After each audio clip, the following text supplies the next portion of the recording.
Welcome to Dante's Harmony podcast, your ultimate source for music, mentoring, and motivation. Join me, Dante Harmon, as I host a one-of-a-kind podcast that showcases the incredible world of sacred steel music. With in-depth interviews, exclusive music, and untold history, this podcast is a must-listen for anyone passionate about music. So tune in, subscribe, and let's harmonize the world of music together.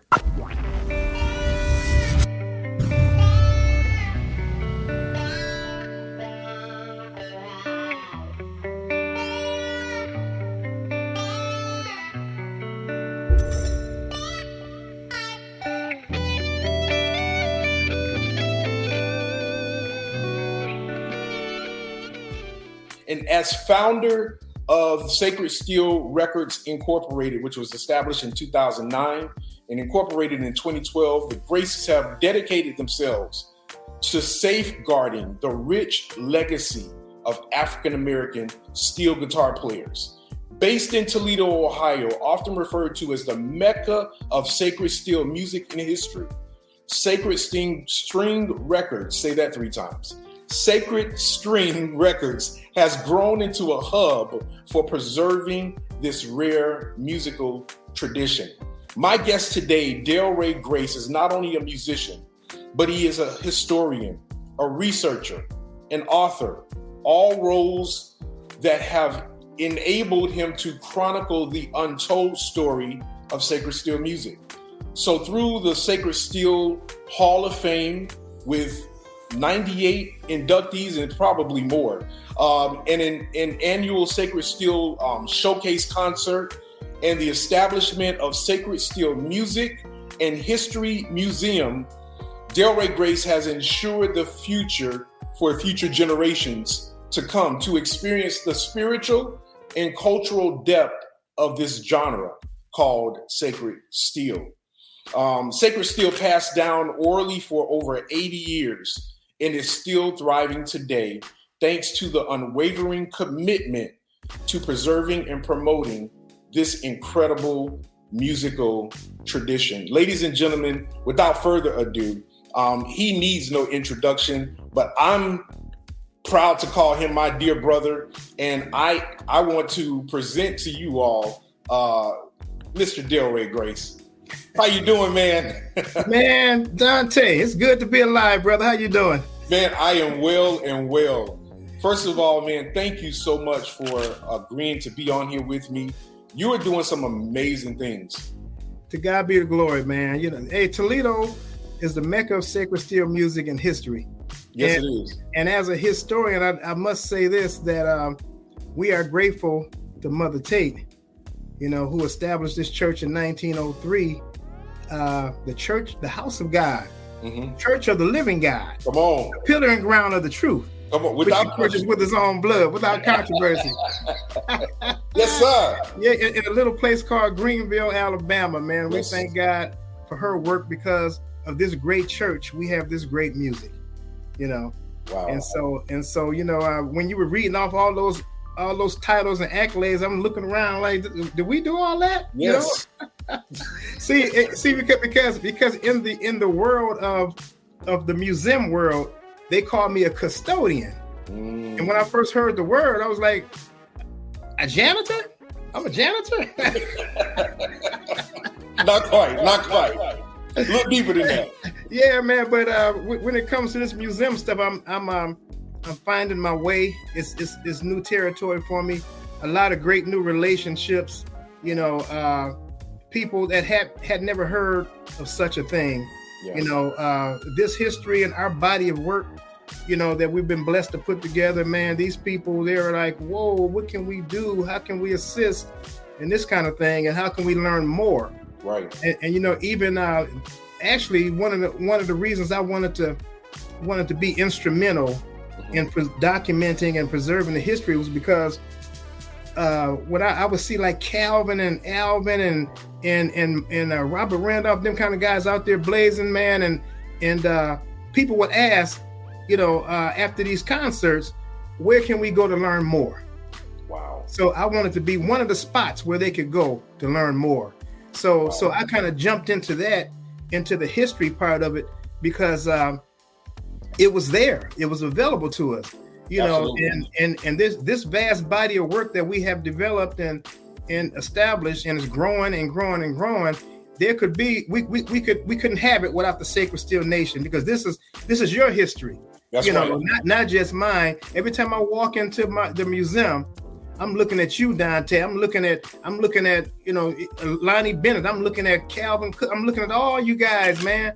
If you guys' participation with the work that we have been engaged in for about like 10 years now, there would be no Sacred Steel Music and History Museum without you guys' participation, your blood, sweat, and tears, because this is all of our work.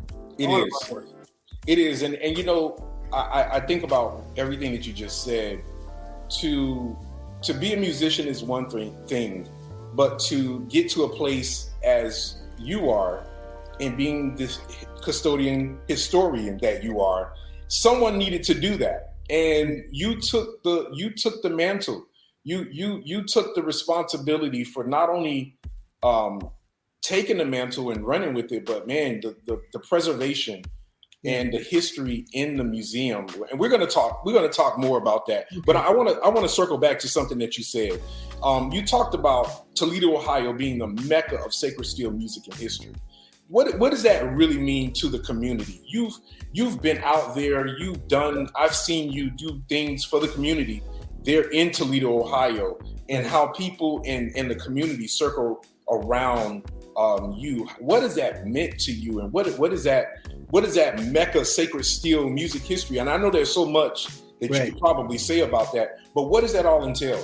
Well, just kind of in a nutshell, Mecca is a place of pilgrimage, and so that's kind of that's what I'm actually saying. Mm-hmm. It sounds like something great, gigantic, but I'm just saying this is a place to meet, that's all I'm really saying. Yeah. And I like to, being a historian, sometimes history comes up in me. So since we're talking about sacred steel conventions, I want to give a shout out to the late Marcus Hardy, who was the father of, he's in our Hall of Fame as the father of sacred steel conventions. In other words, he was the first. Yes. He was the first to establish and organize sacred steel concert, and he's down in the record, as such, but that's pretty much all we're saying, man. This is a place where you can come at least once a year, to hear sacred steel music, meet sacred steel musicians, learn about the history. You can't learn about the history of the music without talking about the history of the church, and also talking about the history of our founder, Mother Tate. Right. And so I like to always, being a historian, I like to go back to the origin of things, Right. And so, you can't have C without B and A, So I like to keep that in the forefront. And so we even, we have a wall panel of Mother Tate's work, Wow. We couldn't get it all on there, but, it's just like a timeline kind of deal. And so we just kind of use Toledo because people have asked me, well, why is Toledo the Mecca of sacred steel? Well, I live in Toledo. Where am I from?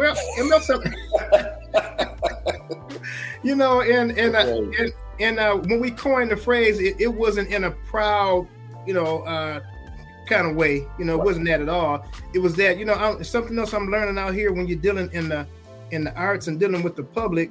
If it's something that you are pioneering, you better claim ownership of it. That's right. You better claim ownership of it, because if you don't, and somebody see, a weak link, it'll end up in their hands. That's right. And I'm learning to protect myself as I go, and protect this music, and and what it represents and stand for, and all of the histories that people have shared with me. I actually feel a burden, to a degree, to be able to share these guys' stories. As a historian, you want to keep the record straight, and so so that their works will live on from generation to generation. This is so amazing, and it leads me to even asking this question, Dale. What has it been like? Because only you can really speak of this, and I'm sure there's several others, but to the point of now, you made history as the first African American to own and operate our first sacred steel music and history museum. That is, without saying, is Black history. Yes, sir. So what has it been like? Because and understand my question.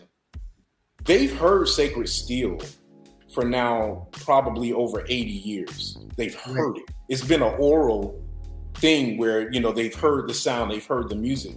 But what has it been like preserving the tradition now, with the instruments, with all of the history and all the things that you've done that has been largely passed down for all these 80 years up until now, and going into the museum? What has it been like? What was that experience like? Oh man, Dante, I have to go back to my father. My father, Curtis Grace, we called him Daddy Grace. He passed away a few years ago in Mobile, Alabama.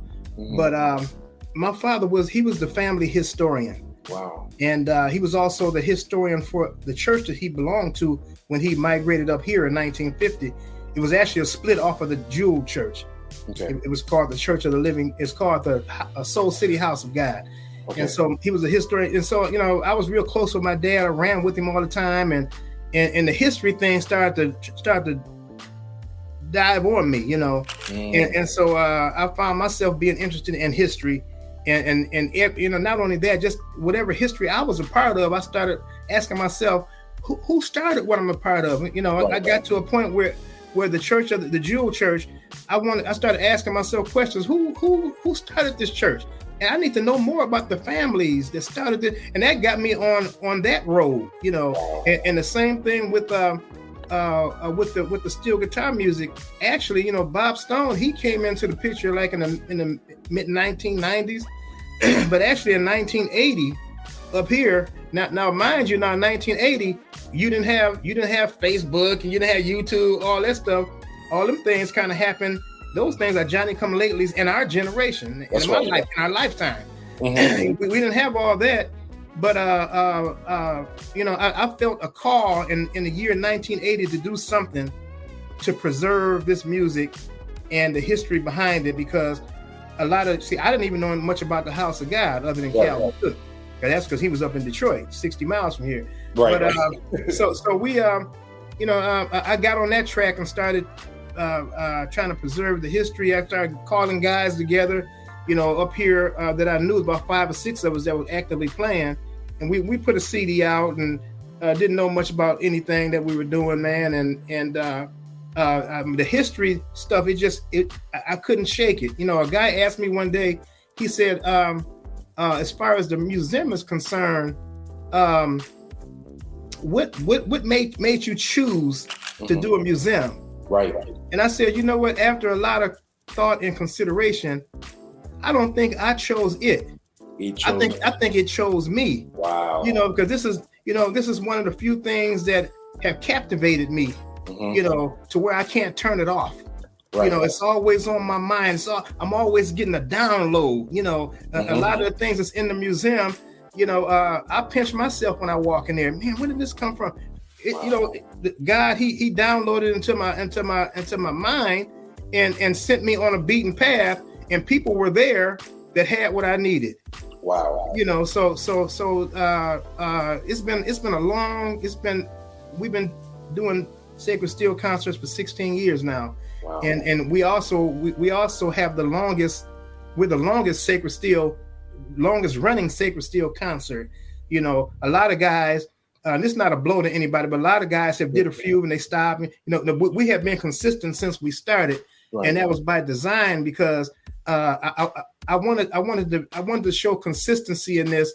I didn't want it to fall by the wayside. Right. And let me shout out my band real quick, man, because I remember when I first got started doing this, I set them down and said, I'm going to need you guys to commit, because some of the guys that I'm going to be inviting in here, they don't have bands.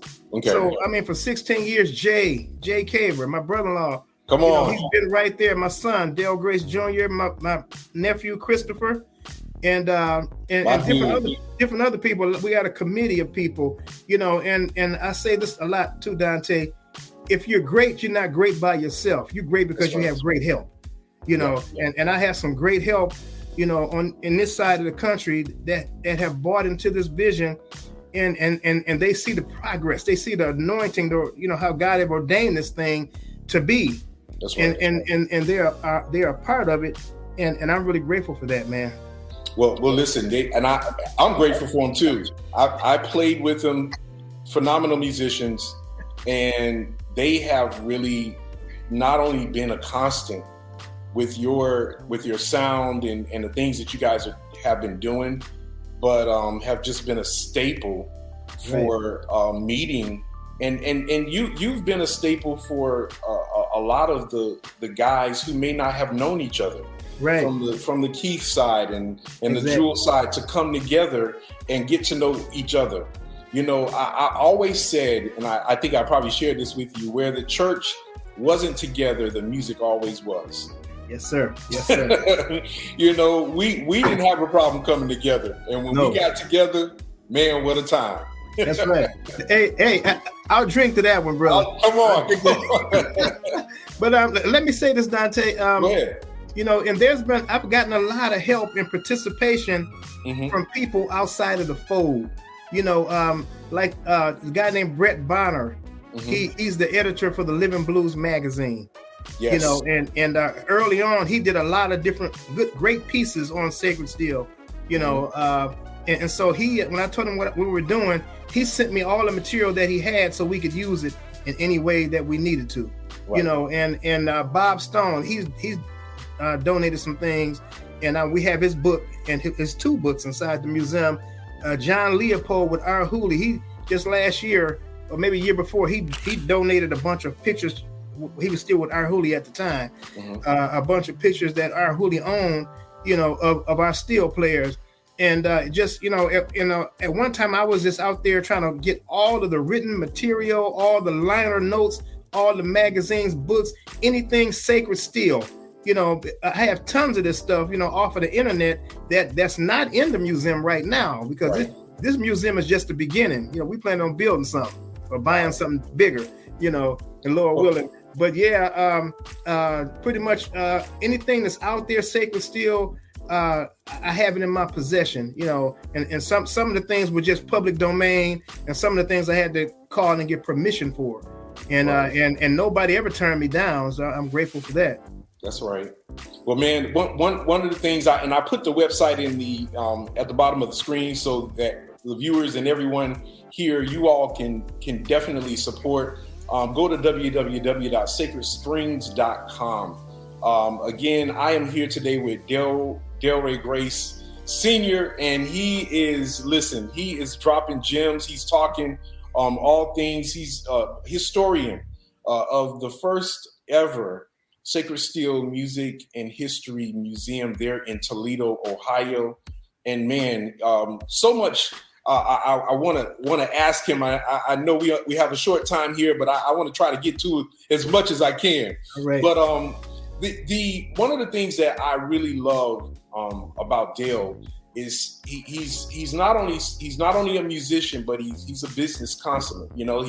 He's into the preservation of the music and history, but he's a businessman. So, one of the things I want to talk about is that you started, Dale, back in 2009, Sacred String Records. Right. Talk about your evolution and the mission in regards to that, and how has it evolved since? Oh my goodness.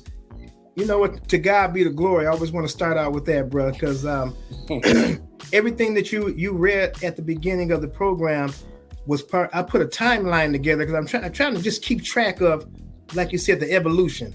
And when I put the timeline together from 2009. Well, 2009 we started the record label Sacred String Records Incorporated, and that was, it's not a traditional record label, but where you sign artists and then you send them out on the road. It's just a compilation album label, to where every time we have a concert, everybody on that concert is on that record, is on that, on that label. So that's what that was all about. 2009, and we had the record label. We started the our annual concert, Sacred String showcase concerts, and early on we were doing two nights. We're doing Friday and Saturday.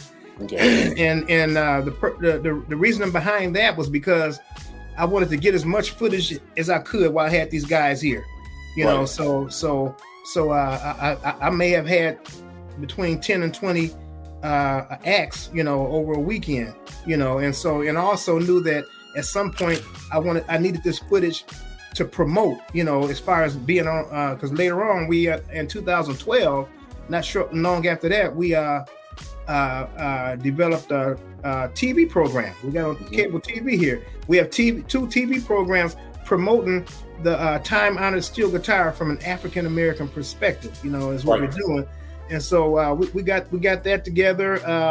And then 2012 and 2014, we went up with another TV program. The people at the TV station contacted me and said, we have some more room, if you want to do something else, So I put the Gospel of Sacred Steel together, That's how that came about.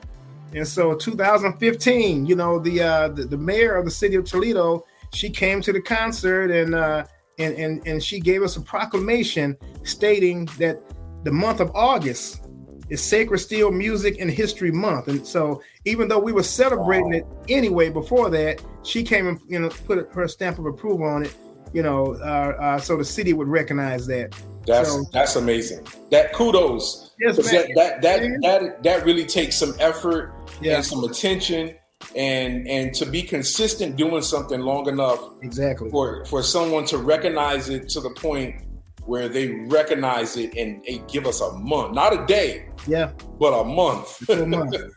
Wow. And let me say this, Dante, we always want to continue to encourage the Sacred Steel community. That's right. And keep playing and keep, doing, because we need you guys, I think Sacred Steel will go on forever, man, because these steel players are being born as we speak. That's right. The Keep Dominion Church seems to have a larger quantity, but the Jewel Dominion, they've slowed down since I was in there. When I was coming up, man, there was no shortage of young people aspiring to play music in the church. Right. But over the years, man, I can count on one hand how many dominant steel players they have in that organization. And it's kind of, it's sad to see that. And when I talk to those guys, I'm always trying to boost their confidence, because this is for them too. Yeah, this is for them too, and I'm a Jewel Dominion baby. I was born and raised there. Was there for the first 35 years of my life. Yeah. Nothing but love for them, right. But when it comes to the music, I don't know how we're gonna fix this. But we need to get young people back interested in playing music unto the Lord. Let me tell you, man, I was at the Young People's Assembly in I saw you here in Atlanta. I saw you.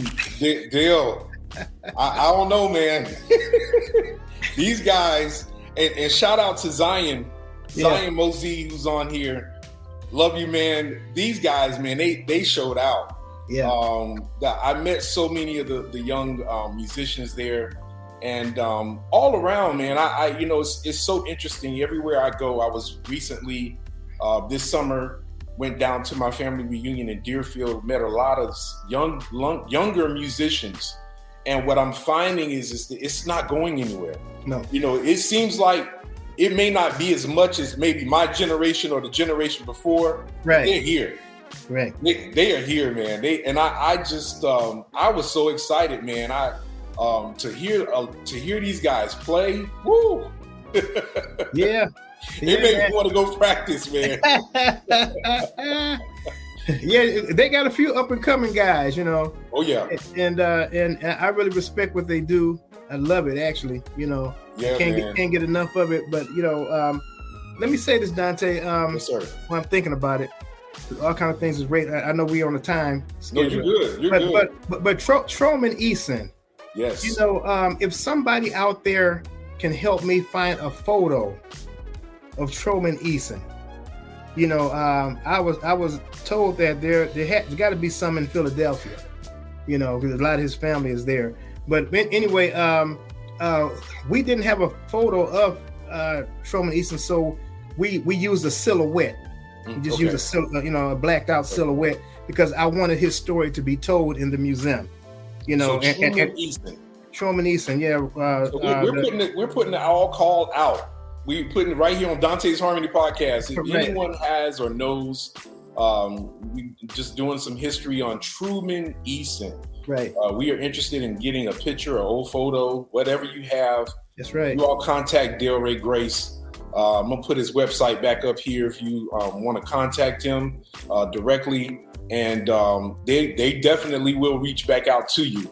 And Yes, you can get him on Facebook. Follow him on Facebook at Delray Grace, and they'll definitely get it and make sure that you get credit for the picture. All right, because Truman is he's a very important piece of all this. He's the progenitor of all this, and so he's the one that got it started. Even though he was taught by a Hawaiian guy, and just about 3 weeks ago, Kelly and I were in Hawaii, and we got a chance to sit down with. I talked to 3 different Hawaiian steel players. Wow. But actually, one of them took us out to breakfast. Okay. And he paid. Yeah, it's expensive out there, bro. Yeah. To give a shout out to my boy Kai Reese is his name. Kai Reese. Yeah, and he's a Hawaiian guitar builder, and so he's gonna build me a Hawaiian guitar, And Man. So anyway, we had a great talk. He loaded me down with a lot of the history of the Hawaiians, because this is where we got that instrument from. Because when we were kids, that's what we called it, the Hawaiian. The Hawaiian guitar. Hawaiian guitar, right. So it's funny you say that, because I've heard Hawaiian, Hawaiian. Hawaiian. You hear it all. That's right. Yeah, man. So when we were out there just to take a vacation, because I've been promising Kelly to get her out there. So we got out there and ended up working, man. The steel guitar forum, I let some of the guys that I knew that lived in Hawaii, let them know I was coming out there. And so, man, they showed me a good time, and so they're even talking about a possible international Hawaiian guitar convention, with Sacred Steel being involved with it. So, man, wouldn't that be something? Listen, it's going to happen. It's going to happen. I'm gonna go ahead and speak it. It's going to happen. All right, preacher. Say it again. All right, young preacher. Come on, young preacher. Listen, everyone that is right here with us on Facebook and YouTube, you all like and share this post. Corey Smith, man, we love you guys, man. Thank you. Corey. He's shouting you out, Dale. Belinda Brown, Warby, thank you so much for the love and support. Belinda, all right. Man, so many folks are here. Rodney, E-Man. But hey, Dante, let me say this about Rodney. Come on. I don't have the date, but sometime in October, I don't know if it's the 24th or 26th, something in there. You can go to his Facebook page. Mm-hmm. But he's putting on another Sacred Steel concert there, showcase concert. Awesome. Yeah, I just put his information right there in the chat. Y'all look him up, Rodney E-Man Davis Jr. That's Y'all right. follow him, phenomenal young musician, and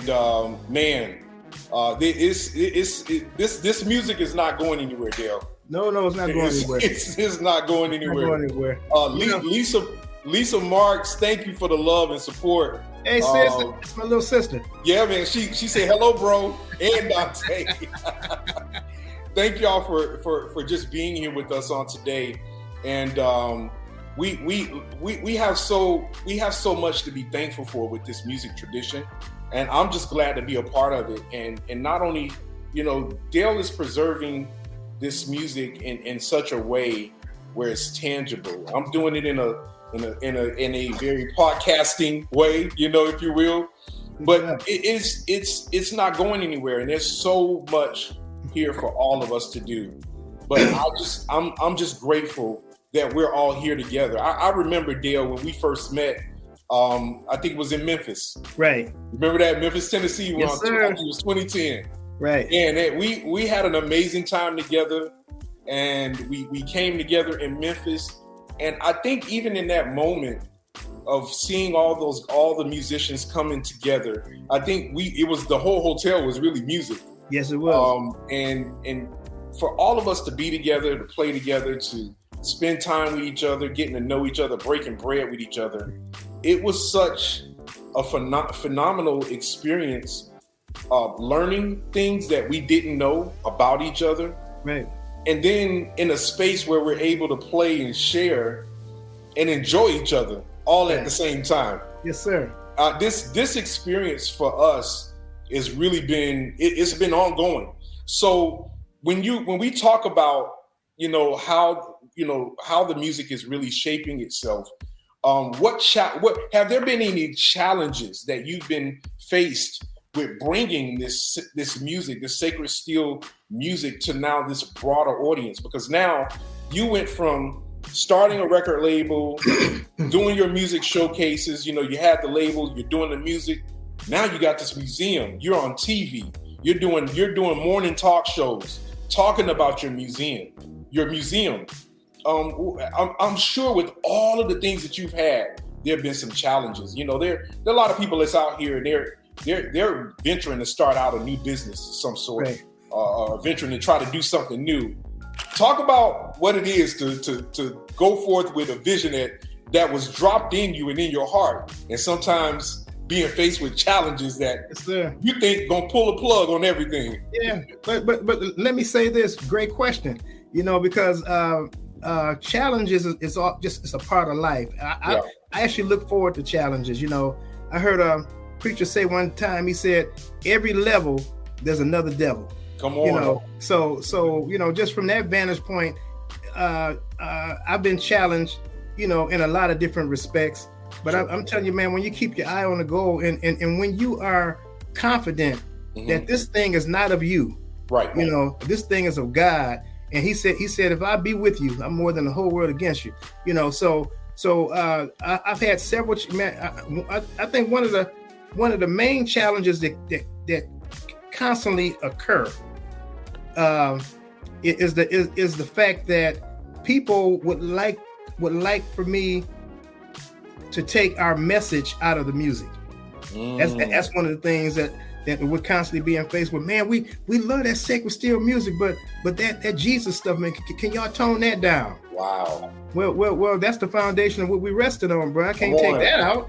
Take that out, I don't have nothing, Come on. So it's things, and that's just one of the spiritual attacks, But of course you got haters. You're gonna have haters, But like I say, I look forward to that because I like a tree standing by the rivers of water, man. I won't be moved. That's right. I just feel like this is one thing that I have partook in that I'm confident it's of God, and I might not get it right all the time, but I'm still trying to do my very best.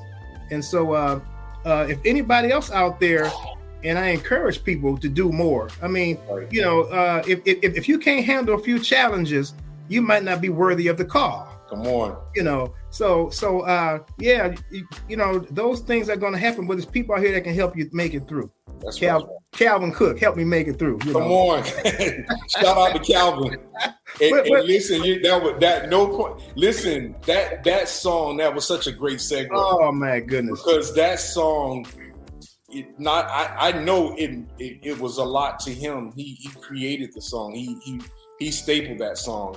But man, when you're dealing with that stuff real time, he's there to help us get through it. Exactly. And I think that's the thing. Exactly. One of the things I found out too, and that's why I love this thing called sacred steel, the sacred part of it. You can't talk about sacredness without talking about God. No. The reality is that anywhere you find anywhere in the Bible where there was a promotion or when there was a great thing that happened, immediately there was a temptation or there was a challenge, right?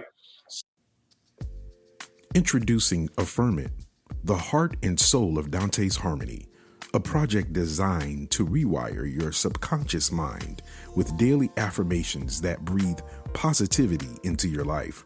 Available for purchase on iTunes and Amazon and streaming across all digital platforms. Affirm It is your daily dose of inspiration, making each day a canvas of potential.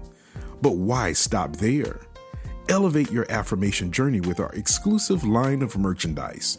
From journals to pillows, mugs to coasters, each piece is a reminder of your commitment to positivity and growth.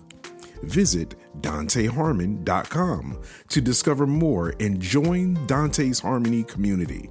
Embrace the power of positivity words and make them a part of your everyday.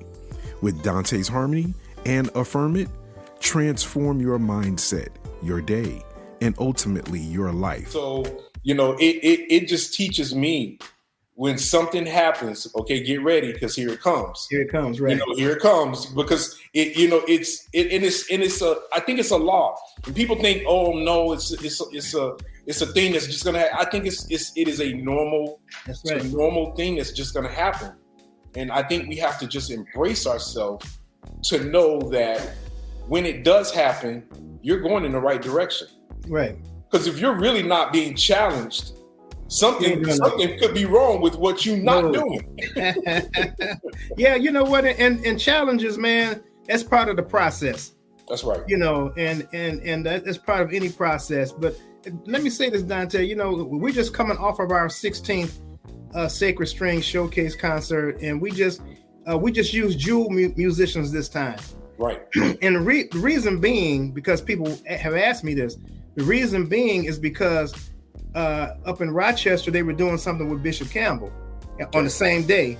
Right. And so I didn't know that we had the same day because I actually really wanted to go there to pay my support to the Campbell family, But since in a lot of the Keith Dominion steel players that normally come to the showcase here, they contact me and say, hey, Grace, we got this thing in Rochester, sorry, we can't, that kind of thing. So I said, you know what, this would be a good opportunity just to do a jewel, to not interrupt the Keith side of all that, and that's the reason why we did that. And I just want to shout out Robert Cook, Kevin Martin from Mount Clemens, a young man, he was down in Atlanta with you, blazing. And Reggie Footy Covington, he was up this way. He was my special guest. We had Demetrius Beasley, Andre Mays, and of course my sister Fran, and of course the Amazing Grace Praise Band, and that's how we kind of made it through this year with our concert. I just want to shout out the audience, man, because all these years we had a banquet too, and we always sell our banquets out, and I thank God for that. Just the support, man, and the encouragement, because the support really encourages you. The donors, we have a donor base that's consistent, and I think that's why I was glad we was able to do this museum so they can see where their money was going. That was very important to me. And if I got a minute, let me say this real quick, Dante. Oh, you got it. Okay, because we had a building before the museum. Bishop Harold Stegall, he sold me a building before he passed. And it was in September, but I think in that same December 2021, we had a bad snowstorm. Okay. And I had contractors working inside of the building and putting in windows and all kind of stuff. And I went down with COVID in the beginning of December, and I didn't get home until Christmas Eve. And so when I got out, I found out that heavy snowstorm had collapsed the ceiling, wow. So and so we had to demo the building because it was irreparable, and I was like, Lord, what am I going to do? What am I going to tell these people that have donated this money? I think we had sunk like $13,000 into the building at the time. I think we were working with almost like $30,000.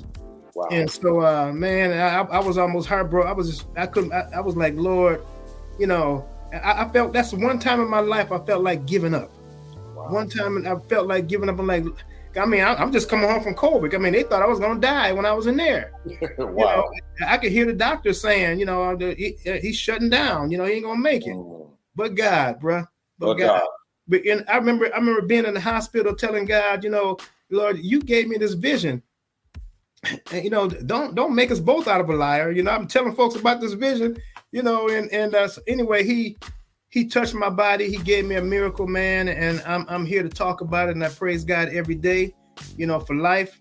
That's why I say it's good to be alive, bro. Because it didn't have to be this way. So anyway, another year had passed because the insurance company didn't want to pay. So they end up paying about a year later, and so we end up getting space inside the church that we're in now. Mm-hmm. Like I said that to say that this is just the beginning. I've kind of outgrown the space already. It's just been there since April, but people are donating things and continue to, you guys, if you got guitars, if you got paraphernalia like pictures and things like that, and you want to donate them, they'll be in good cause here. I'm the custodian now. Don't forget I'm a custodian. Come on, say it again. so yeah, man. So it's a lot going on up here in Toledo, and I got to shout out my lovely wife Kelli, because she's a great inspiration. She's the backbone to a lot of things. This computer stuff. If it wouldn't been for Kelli, this podcast wouldn't be going on, bro. Thank you, Kelli. Yeah, she's phenomenal, and I remember when I first met her. She's just as phenomenal then as she is now. Thank you so much, Kelli, for everything that I know you're supporting Dale and doing. Oh yeah, man, it's what I really love, Dale, with all of the things that you've done and are doing. The research that you have put in, all of the curating of the catalogs and the original audio, video footage, the things that you've shared. You've talked to a lot of these pioneers, especially those on the jewel side. Have there been any stories or any kind of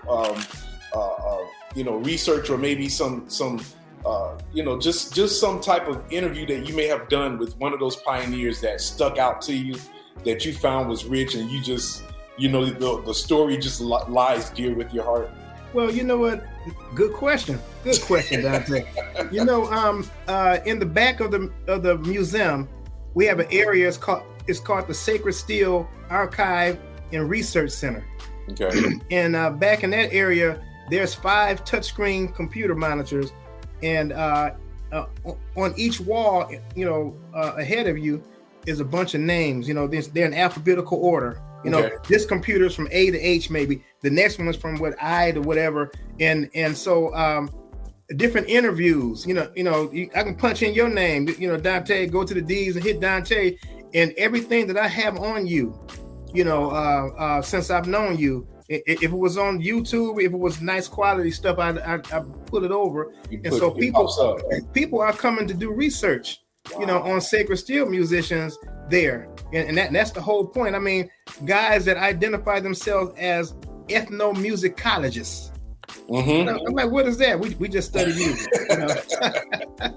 So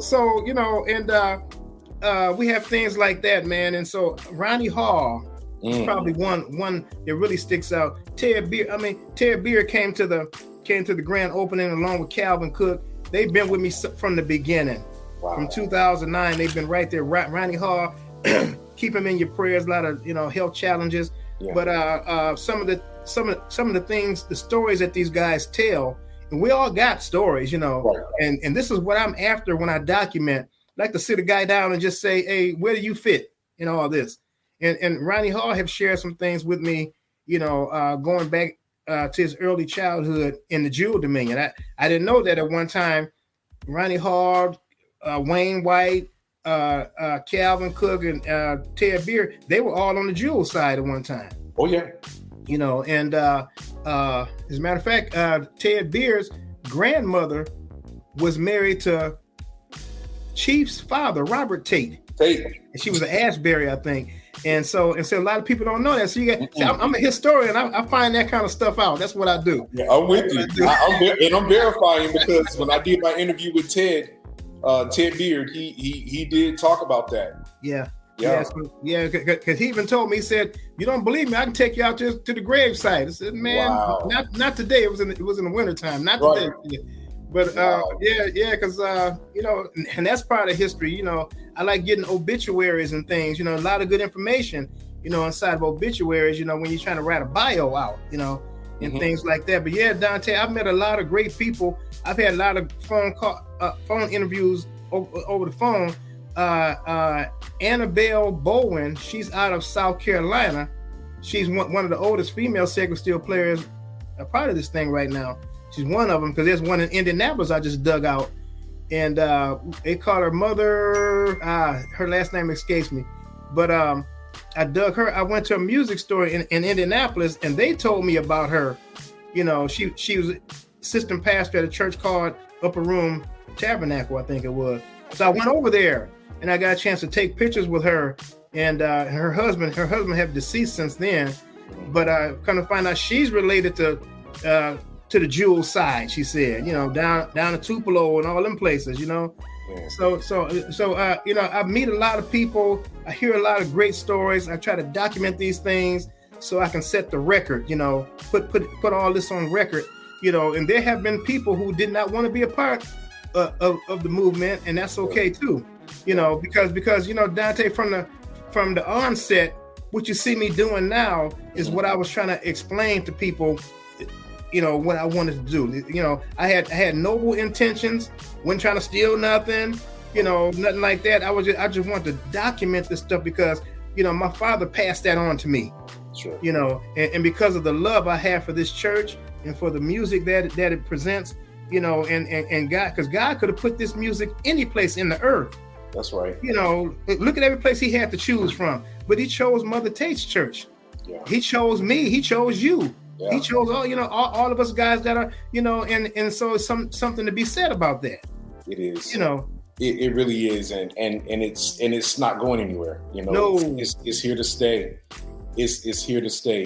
For those of you all that are just joining us, I'm here with the Dale Ray Grace, historian, first African American music and history museum honoring sacred steel music. If you're ever in the Toledo, Ohio area, you want to just take a few moments. I'm gonna share my screen in a second, and you want to make sure that you stop by and see and visit what he has there, because let me tell you, there's a lot of rich history that he has there. There's a lot of great things that you'll see there that you definitely want to be a part of and share in. So here you see it, Sacred Steel Music and History Museum.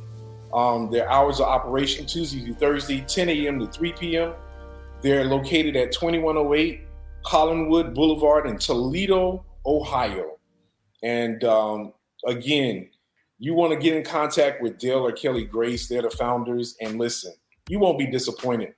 You will not be disappointed when you visit that place. So I'm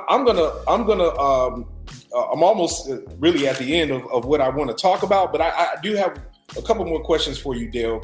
One, there is something that I'm proud to say that I'm in and that you created, and it's such a staple for part of the things that you do, being a part of honoree and being honored as a sacred steel legend and being part of the legacy that you created with the honorees for sacred steel music. How did you come up with this concept and idea, and how's it been going? What's that, the Hall of Fame? The Hall of Fame. Hall of Fame, yes, sir. Yes, sir. Well, Dante, it was something else the Lord downloaded into me as we were moving forward. Sure. And I try to stay before the Lord before we make moves, and it was just something, the Hall of Fame was just something to recognize, accomplishments. Sure. It's not the Hall of Fame in the same respect as like the NFL and whatever else, because a lot of times you got to be out of the league for 10 years and all this kind of stuff before, but it wasn't that at all. It was just, years of service, and how instrumental were you in affecting other people? Did you teach anybody? I normally send a bio information sheet out with these kind of questions on there. when I'm making our bios for Hall of Fame members, and it's just I want to make sure that they did pay it forward at least, and so we kind of did that, man, and we have like 98 members. Footy was just he was the 98th inductee just this past year, and so a shout out to Footy Covington, Philadelphia. And we actually have room for on this Hall of Fame wall that we have enough for 100 plaques. Wow. Not saying that's all we're gonna do, but right.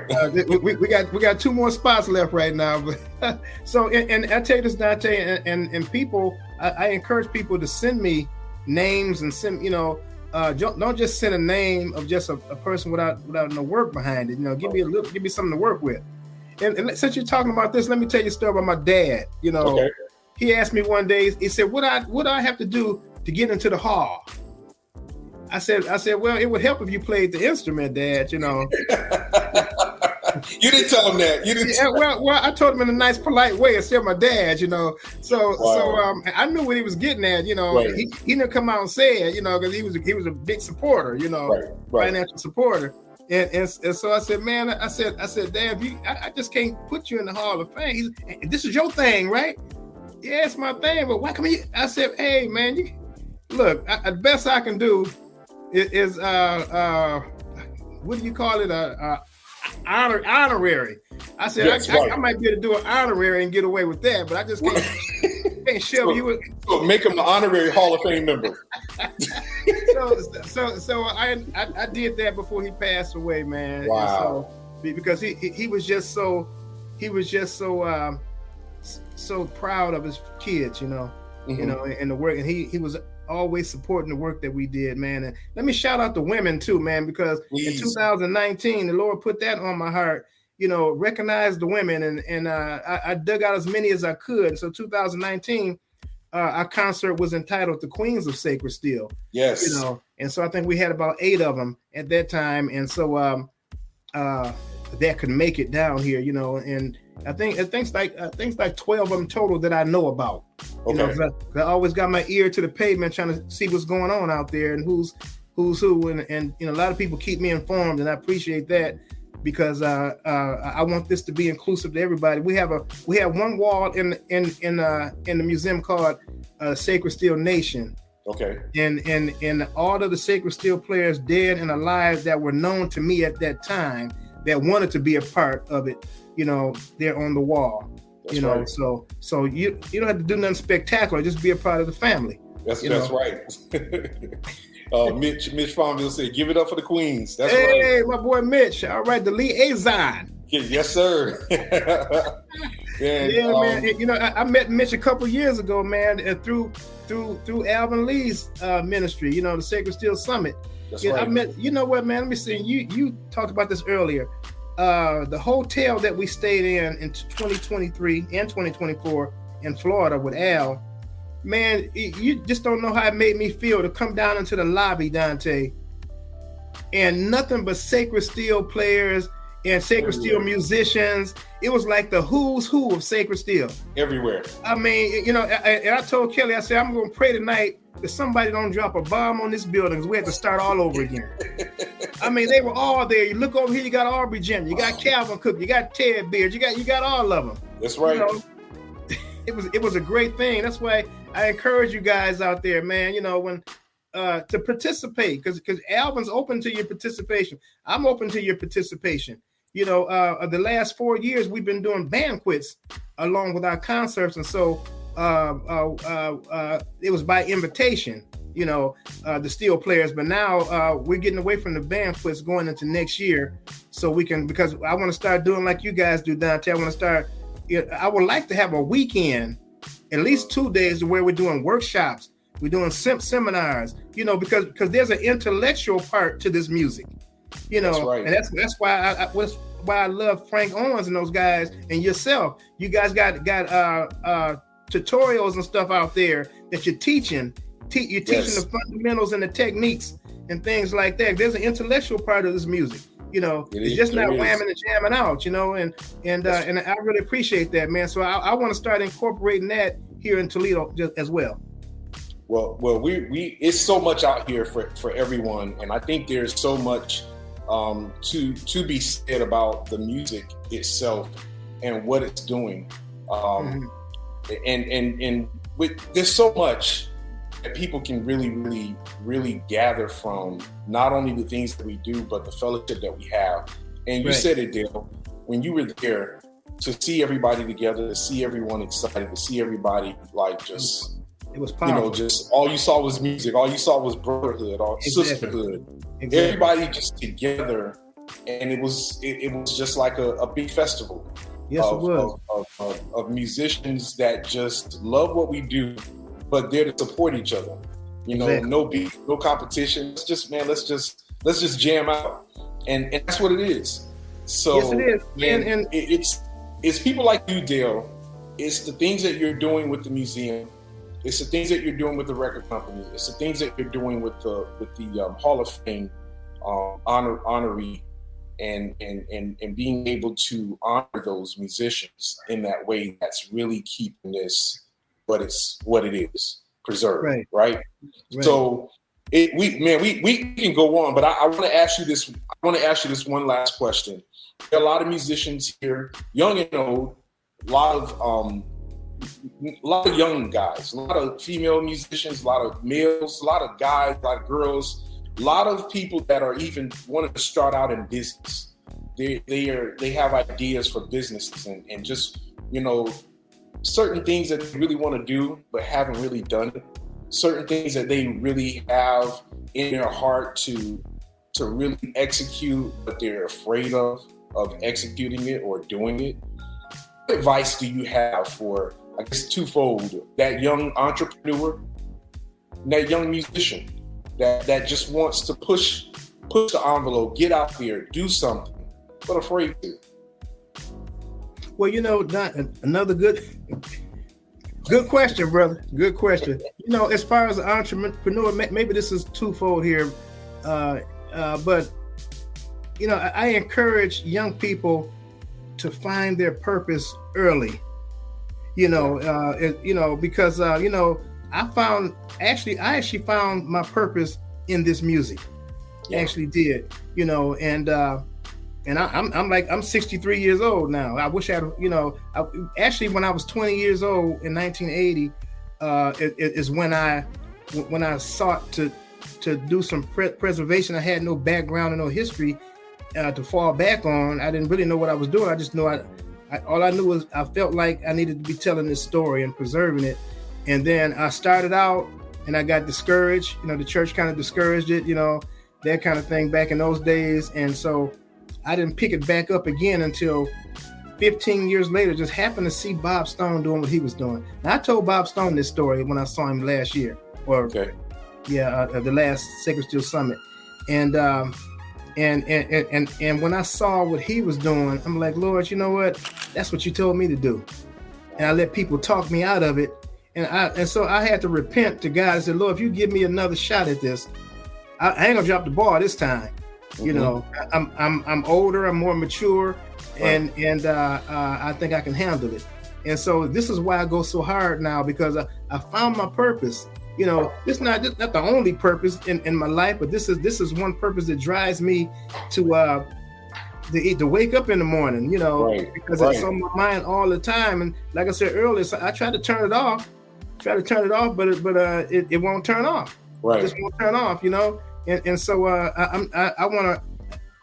My goal is to work while it's day, and continue to try to do the best at this thing called Sacred Steel as I possibly can, because once you find your niche in something, everything will start flowing for you.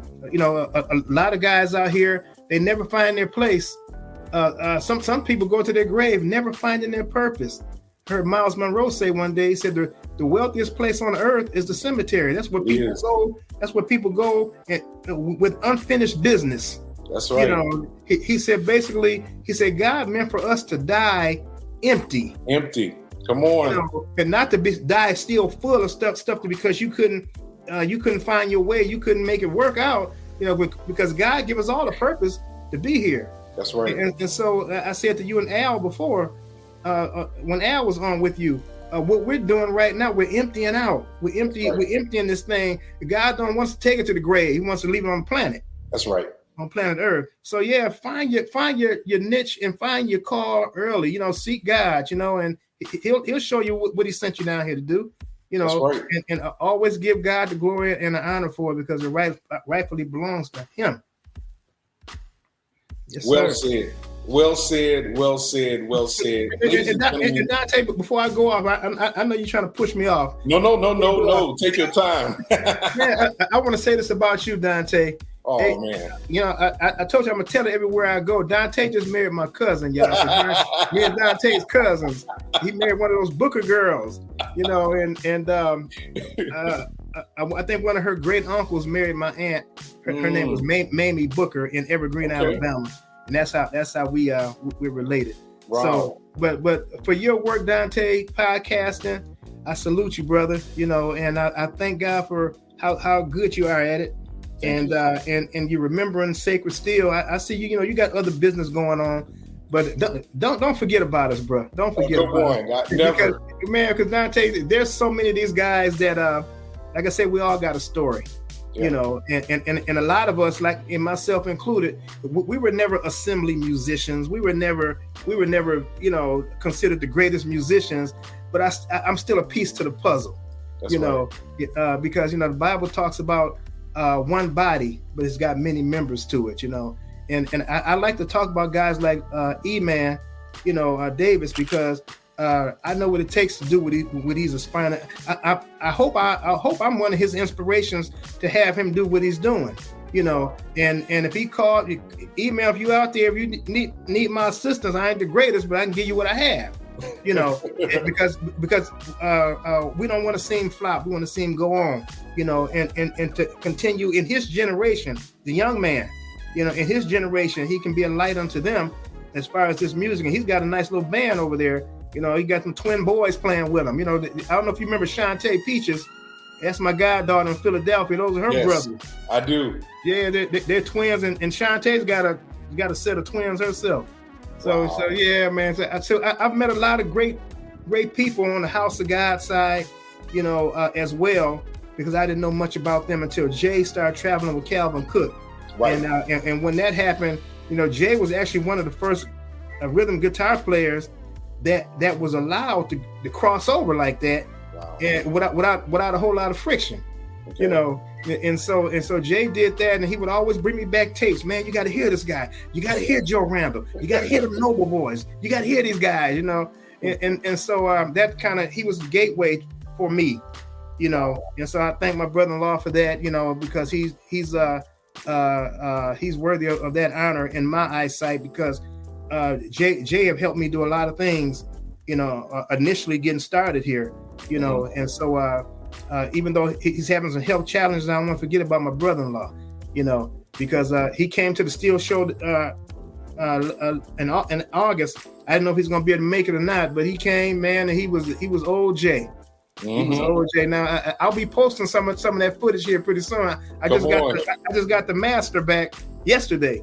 Okay. The audio master. So I'll be doing some post editing and stuff on that thing, man, and getting some of that video footage out there. It's been a great run, man. You know, I want to say this. You know, we're still in a 501c3 nonprofit now.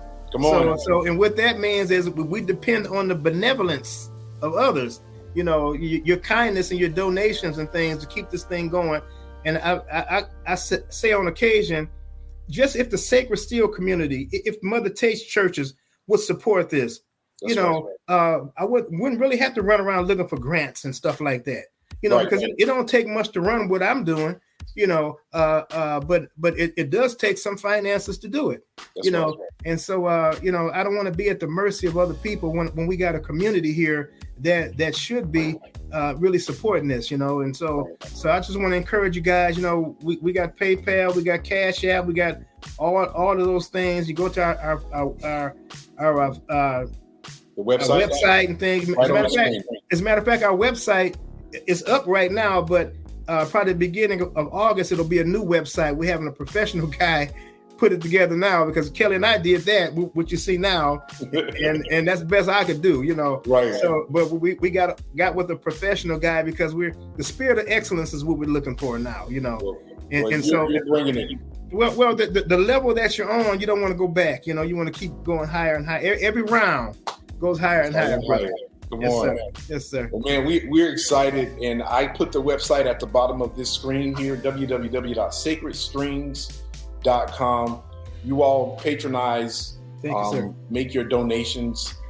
They are tax deductible. They're 501c3. And I promise you, there's so much. There's so many great rewards for the things that are coming through Mr.